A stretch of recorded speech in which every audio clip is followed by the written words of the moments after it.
Hello, Richard. What's the hat? Grand Canyon hat. Okay. Grand Canyon National Park. Okay. Do you want a story? A quick I story behind this hat is as long as it's quick because you tend to make a long story endless. no, it's three sentences long. Nine of us hiked the Grand Canyon together, and so to commemorate that, I bought eight of these plus one, nine of them, and as a memory, I sent them to the guys we did this with, and had it engraved on the back with the date that we did it. Okay, that's really cool. Yeah, so That's we really cool. all we all live in different. Well, a bunch of us live around here, but some of us live in different cities. One guy in North Carolina, one guy in Cincinnati. So, whether they wear it or not, or whatever they when they have it, or maybe just put it on their shelf in their office, when they see it, they think of that time we had together. So that's pretty cool. I happen to know, I think I only know one of the people. You know two of them. I do? You know Dave and his son Casey. Oh, Casey went too? He did. Oh, wow. Now that's a hmm cool father-son thing to do. Yeah. I don't want to detract from everything else you're going to have to say today, but how long of a hike was that? 13 hours, like 20 some odd miles. I my hat's off to you for that. That Yeah. is unbelievable. 104 degrees and about 6,200 feet elevation in the last 8 miles. I was it hard to finish? Very. Yeah, very. It was tough. What is your alternative though if you say I can't do this? Uh, Do you they have die. I I guess mean, you die. I don't know. so there's no support, like you can't call a number and a helicopter n- flies in to get you? nah, they don't like to send a helicopter unless it's a dire emergency. And there's no you don't get cell phone service and there's no red courtesy phone or whatever. Like there's no There's no button bat you phone. push. No, No bat phone. you Wow. get in, you get out, or you don't do it. So it was a great test of mental and physical strength. I really do salute all of you, all nine of you. That's fabulous. Yeah. Congratulations. Are you going So to do it again next year? I'd love to. I'd like to do some other ones. I'd like to do one in Montana. I'd really like to do the ones in Japan. Hmm, Yeah, that might be interesting. for sure. Well, we'll So talk. Let's talk more about that sometime. I'm interested. we Can will. can we do? Is there such a thing as a half mile one?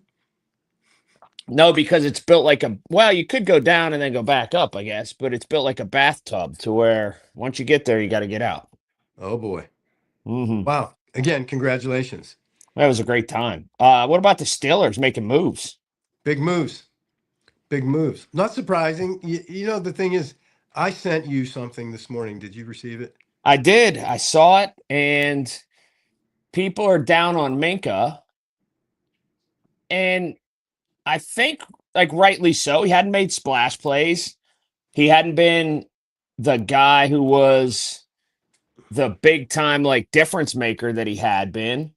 But I think Minka and Jalen Ramsey are going to be just negligible, just going to be a wash.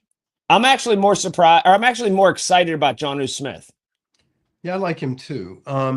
But I do want to go back to Minka because I can tell you that there were so many times when it looked like he was out of position, and I wasn't sure. Now, I remember specifically Patrick Queen, and this was a picture I believe in the Post Gazette, that Patrick Queen turned around and looked at him at Minka, and said, pretty much, dude, what the heck? Right. Like, right? And then when you see those clips and you see him clearly getting beat, is that a result of his abilities or is that a result of lack of communication on the defensive side of the ball where Patrick Queen was the one calling the defenses, right? I think it's both. I think there's diminishing. He's at the point of his career where it's diminishing. He's not the splash player that he once was. Um, But why? He's 28 for heaven's sake. He's going to turn 29 soon. It- Why? well, he had a lot of hard miles in the first couple years because Miami had him up by the scrimmage line. I think there was that. Number two, I think he's just getting older in football years. You talk about 28, that's young in regular years. It's not in football years. Um, Says who? it- Look at James Harrison. a different guy though. Uh, you look at them physically, he's different. Yeah, He also didn't have the miles very early on in his career, but which did save it. Yeah, he saved a lot of that till the end. I just I I don't know. I think Minka, and also it's I don't. Here's the other part that not a lot of people have talked about. I wonder how much Minka wanted to be here anymore. Well, that could, yeah, I think that could also result in some of the plays that he was involved with. I think he might have just given up on it, and It, it I see that. it felt like he was drifting through the season, like he just wanted to play football. Kind of, it didn't feel like there was a sense of urgency. It didn't feel like there was this whole thrust to get better and be a star anymore. Well, your concern, and I think we talked about on the radio the other day a little bit. I think your concern is you feel like we got older and slower. A little bit. Well, they didn't get younger and faster in a pronounced manner, which is like what you do through the draft, what you do through some trades, what you do through some acquisitions. The league always seems to, excuse me, get younger and faster.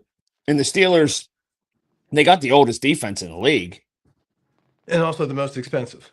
Correct. So I think you can spin this into looking at it that way, or you could spin it into this, which is the way I kind of look at it. If you want to, and neither one's positive or negative, it's just the facts. I spin it into everything is now hit a crescendo to try to win this year. I think that's their mentality all the time. But I think that, and I can tell you that I remember personally speaking to Omar, who was a friend of mine, and he doesn't talk to me about his strategy. He just simply says, "Bess, we just need to score points." That's it. We need to score points. And when you go into the last 5 games of the season and you don't score more than 17 points, you didn't do your offensive job. And and so I think they're very well aware. Like talked about again the other day, they know what they're doing, and I have to respect and wait for that. The bottom line, though, and I said this a couple times to Ken Wisenhunt when he was here. Mm-hmm. You can beat yourself up. You can talk about scheme. You can talk about anything in the world you want to talk about, but it comes down to the players have to play. Well, yeah. The players, they leave it on the field. If it doesn't happen on the field, then I don't care about any coaching, any X's and O's. But that's also at the coaching level, that's where the motivation comes from. They have to be motivated to play for that coach. And in order to do that, they have to respect that coach. And that respect comes from winning. Well, any acquisition or anything that's happened in this offseason, I thought about this morning as I was thinking about talking to you, and this just all comes back to an expectation of Aaron Rodgers playing unlike we've seen him the last 3 or 4 years. Well, he's my I, biggest question mark also. I think he has to play at a level that we saw 5 years ago, or they don't stand a chance. And it gets back to, you said, scoring points. It gets back to an offense. It gets back to playing fast and playing quick because it's a league that has to play like that. There, there has to be a 1 year resurgence of Aaron Rodgers, or the Steelers don't stand a chance. There's no doubt. There's no doubt in my mind that that's accurate.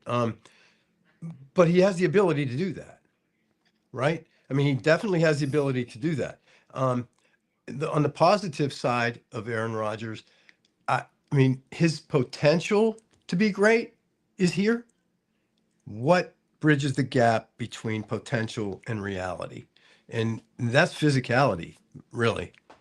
Because my biggest concern isn't about his ability, it's about his ability to stay healthy behind an offensive line that has not been stellar. That you're going to take Broderick now and you're going to put him back on the other side, right? Mm-hmm. And he has struggled.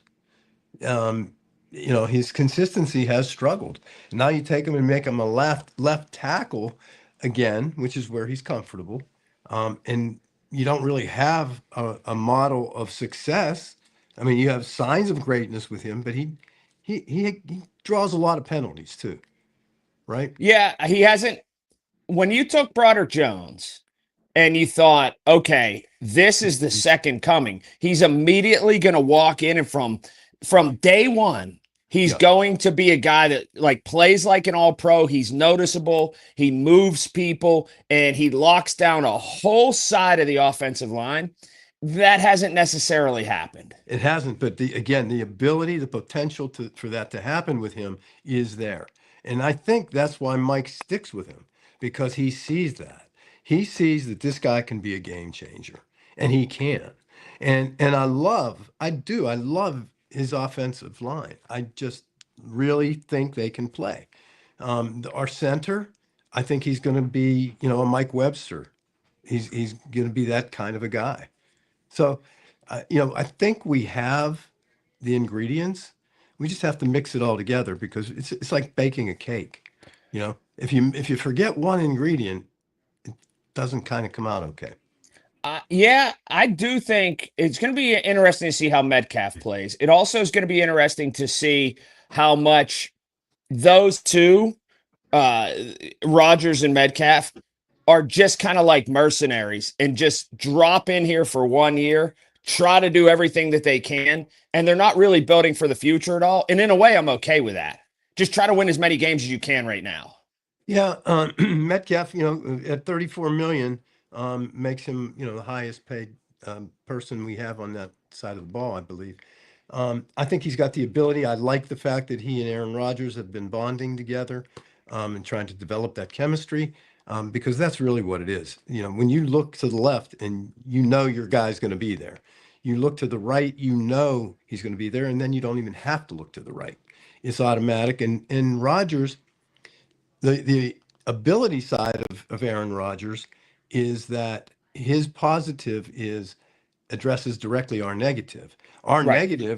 Our negative was clearly that we held the ball too long.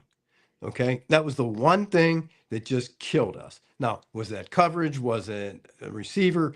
Don't know. But I know that Aaron Rodgers has a release rate of like 2.1 seconds or something crazy. So if he can take that one area, which addresses our worst weakness, I think you'll see a different result. And hopefully he's going to be driving a Ford or a Lincoln soon. Oh, yeah. I hope so. We'll see. Wow. Well, I'll tell you this, and this was an observation that you made, and one like they're going to go into this year and they're going to try to wing it and score points. That's for sure. Right. And you didn't have to find somebody who is the best quarterback in NFL history or somebody who's great or whatever. You kind of just had to find somebody that gave you a better chance than Mason Rudolph. And Aaron Rodgers potentially gives you a better chance than Mason Rudolph. And that's the whole discussion. Like, we keep measuring Aaron Rodgers against himself and what he was 10 years ago and whatever. The true measure is this: does he potentially give you a better chance to win games than Mason Rudolph? And he I, does. I think that's a resounding yes. Yeah, so that's it. Like there's not a discussion that has to have all this nuance or whatever. We get Yeah. we get caught up in histrionics all the time and what somebody was against what they were. It was like the year that Ben came back. Yeah. Okay, well, is Ben going to retire? Is he not? Is Ben better than what you got? And if you say yes, then he comes back. If he's not better than what you got, it's not Ben in 2014 or whatever. Is Ben right now? Is he better than what you got? And if the answer is yes, then you welcome him back. Pretty simple stuff, right? Right. It was like with Metcalf. Well, do you go get him or whatever? Well, okay. Is he potentially better than Pickens when you look at all of it? Maybe he's probably not going to snap out on the sideline. He's not going to be an idiot. He's not going to be a jerk. He's not going to detract from his teammates Watch what happens with him. with He's Metcalf. no, With with Pickett. Pickens, Yeah. Pickens has a better chance of being out of the league than being an all pro. Oh, he's going to be an all pro. You think, oh, you're going the other way? Oh, 100%. Oh, Oh, man, the guy is scary talented. he's scary idiot, though. Yeah. You know, I'm going to shelve that and ask you to recall it after like week 10. Okay. And I think that the key, the key to unlock him really lies in the quarterback and the administration. I think he's enamored with Jerry Jones. I think Jerry Jones was enamored with him, and I think there will be a level of respect where his antics won't. I don't think they're going to come out Why were you so quick and able to identify Deontay Johnson as a knucklehead, but you don't do the same with George Pickens? because I don't see. I see George Pickens as being immature. Okay. Um, and I thought that he could grow into it. And I thought his talent far exceeded Deontay. But you And identified Deontay Johnson as a jerk like real early on. yeah, so if you remember, you can compare this to the baseball player, right? Uh, Help me. What's his name? O'Neal Cruz. Right, right, right. Cruz. So I saw Deontay do the same thing In Cruz did. Buffalo. Yep. Yes. Saw the same thing. Those guys, I got no time for those kind of guys The because lack of that effort guys, right? lack of heart. You give up heart, I'm done with you. The end, non-negotiable, goodbye. And I didn't see George Pickens do that. I saw George Pickens protest because of things that he should have done, they should have done, missed him as an open receiver in his quest for greatness because he is great. Well, There is so no then question. that's similar to Antonio Brown. I don't think, well, All his, Antonio Brown, I believe has other issues going I on. agree with you, but when he was playing, all of his protests were built on wanting to get better. And you know what? And he did. And Right. and he'll go down. Like I always tell the story about when he played basketball with my son at Oxford. Um, and how of a much of a gentleman he was. And when he came up to my car and said, hey, Mr. Bazzy, is that your son? Yes. Well, let me tell you, he's got talent. Do this with him, do that with him. And he was really respectful. And so I know that part of Antonio exists. Now, what happened after that, I don't know. And he's still doing things that just behoove me. But he was wanting to get better. So if you were to compare Pickens to anybody, it would have to be Antonio, minus what I believe are some internal issues that I think Right. Antonio needs to address. All right. Man, I didn't know that you'd be so uh pro trade. I thought you'd be wanting to No, kind of I'm wait in. this out. No, I'm in. And the other thing is what I love about our new tight end is, well, we know Pat Fryermuth is not known for his blocking ability on the run game. Right? Right? We know though that he's a hell of a receiver, right? We know that Smith is a hell of a receiver. So we now have two tight ends that are have great receiving abilities in the middle of the field, which is also addresses one of our biggest issues throughout the season, was that middle of the field was left unexplored. And so I think now you have a quarterback with a release rate of like 2.1 seconds with two tight ends that can come across that middle and make people scratch their heads and go, holy heck, where'd he come from? And I think that's what you're going to have in your tight ends now. So I'm very happy about that. Now, what's that do to what's his name's brother? The other Hayward, yes. Yeah. I don't know. I mean, that kid plays with a lot of effort too, and he's a great special teams guy. But they But got two of the same guy. they got two of the same guy. So what do you do with that? So unfortunately for him, I'm not sure where he goes, but he can still play. So that's my view on things. All right. Good stuff. It's heating up, by the way. It's like too hot now. No, there's no such thing. Don't say that. Eh, My office is, yeah. No, it's wonderful. So how are you? Is everything good? wonderful. Great. What are you driving Spectacular. What are you driving? F-150 hybrid power stroke, beautiful. How do you It like how do you like that hybrid? it gets like 29 miles a gallon. The battery kicks on. Yeah, It's like fantastic in terms of mileage. pretty Like cool, huh? hybrid is, I've often said, all the way back to when they had a hybrid in a couple of the sedans. This Yep. was like 10 years ago. Yep, the Fusion. Yeah, they did Yeah, that it with the was a fusion. You're right. Yeah. That's the way to go as opposed to being all sold to gasoline, all sold to EV. I think the hybrid is the perfect mix. Yeah, I agree with you. I said, I've been saying that for a long time, and I think the world's caught up to that. You can't force people to buy electric, and that's not to be political, but that's where the Donald Trump administration came in and said we're relieving all the mandates Yeah. because the public doesn't want it.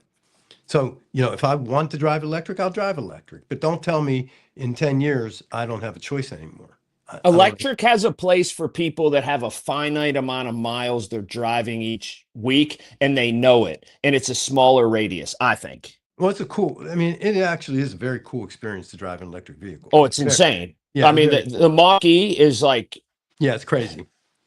I'm It's still crazy. blown away from driving that car. But Yeah, it's pretty cool. if But you put if you put an X amount of miles on your car each week, the hybrid it offers you the peace of mind and you don't get range anxiety. yeah, exactly. I mean, range anxiety was one of the biggest issues we had. Also, one final thing. Sure. I'm going to brag. Did you see the Washington Examiner? Do you know the Washington Examiner paper? Are you going to tell me all about Selena Zito and you? How do you know? Because I saw it. Yes. You did? Mm-hmm. I see Okay. everything, every one of her. She's a great friend of mine. What? She's yeah, I've known her for a long time. She's the preeminent presidential reporter. She absolutely is. Listen, I've been on the phone with her when Donald Trump himself calls her, Yeah. not his administration, him. No, I believe me. I've been to parties with her about her new book and everything, and like the president will text her Yeah. and call in and address the room. Yeah. Isn't that cool? It's incredible, and she's probably the most regular person I've ever been around. It's exactly my opinion of her. Normal, down to earth. She tells you like it is. Are you going to go to her book event? I've been to one. I might go to this other one. Yeah. Yeah. Well, But if you do, you might see me. I will let you know for sure. But she is all about American business. She's all about the Rust Belt. She's all about bringing us back. She's all Yeah. about stability and growth with local industry. So you like fit right in. Yeah, she's wonderful.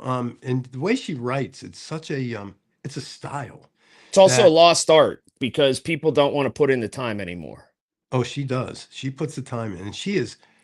I mean, I really, really like her, love her, her personality, her persona, and her work. She's all of it, and I mean, Donald Trump sees that. You know why we get along? Because we both prepare. I We mean, both what? prepare. That's why her and I Oh get yeah. along. Oh, well, you're the king of that. I I mean, you mean, really are. You're known for that. Um, but did you read the article? I did. What did you think? What was your main takeaway? Did you think you came off well? Is that a trick question? No, no. I'm not sure I want to answer that. Okay. Well, I do thought you you think did. I came across well? Yes, 100% so. I think you came off as authentic, and I think you came off as a voice of a region. Okay. Okay. That's what Then I think. how about I just say I agree? Good. Perfect. Next week, we'll talk more football. Thank you.